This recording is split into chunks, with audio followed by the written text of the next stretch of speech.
The best thing for me is about having my pension in bricks and mortar. So knowing that I've got some control over where my money is, what happens, that's the best bit.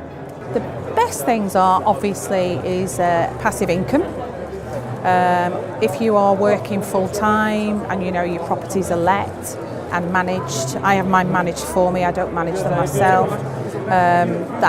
It's a great relief for me to have somebody else do that, and yeah, it's great. It's a passive income really, it's cash flow. 100% of our tenants are referenced. We will not allow any of our tenants to go into any of our properties unless they're fully referenced. We do now, we haven't always done that, but we try and stay flexible, so the fact that somebody's had a credit problem doesn't mean we automatically turn them down. They might have gone through a really bad patch, but now be a perfect tenant, so we're prepared to be flexible. A lot of our tenants are recommended, aren't they? From a friend, if somebody's already been or living with us, which is good.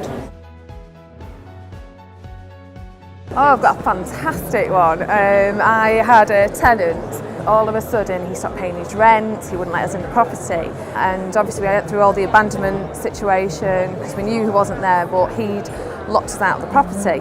So we put the abandonment notice up, finally got into the property to find that he'd hidden fish heads all around the house, fish guts under the stairs, and obviously it was a really warm summer, so the stench and the maggots and the flies, I can't even begin to tell you.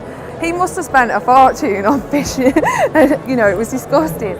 But it was just how it went from a model tenant for over 2 years and then all of a sudden just flipped.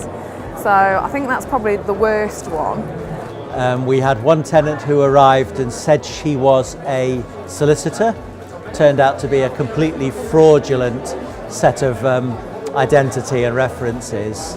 A drug dealer moved in, threatened staff, refused to leave, and it took us nearly 6 months to get him out and resolve that situation, and doing it the legal way through the courts. I've let now for about 15 years, and I've had everything from moonlight flips, which are fairly basic I guess, right through to nobody putting any rubbish out for the dustbin man for over 6 months. So in clearing it in the backyard, I filled 48 big green bags of rubbish that were left in the backyard. Any nice stories? Yeah, I've had some cracking tenants, I've had some lovely tenants, because having had some of those horror stories, I then started renting them to nautical college students who have come from all over the world, from Sri Lanka, India, Nigeria, as well as British students as well.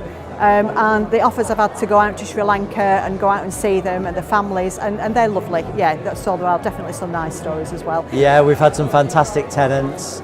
We've had tenants who have improved the properties, who have stayed for a long time, and we try and reward those tenants by reducing their rents rather than increasing them. Oh, we've had lots of lovely tenants, haven't we? Yeah, we've had weddings. International weddings. Yeah.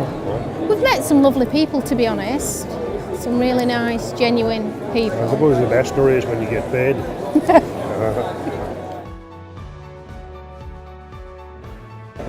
Possibly buy 1 or 2 more properties, but we don't have the resources to expand to the extent we'd like. We'd very much like an investment partner that would help us to do that more quickly. Yes, that's something I am currently doing. Even though I might have had some setbacks at the moment, it's not put me off, and I want to carry on doing it. I doubt it, because the whole point was that when these are paid off, the rent from those houses will be my pension, because nobody knows what's happening with pensions these days. It's absolute, if I get something from my pensions, that's great. That's the cherry on the top of the cake. But the bottom line is no, I have enough there. I don't need any more than that. And why have I need more hassle? Because I work full time. This isn't a full time job.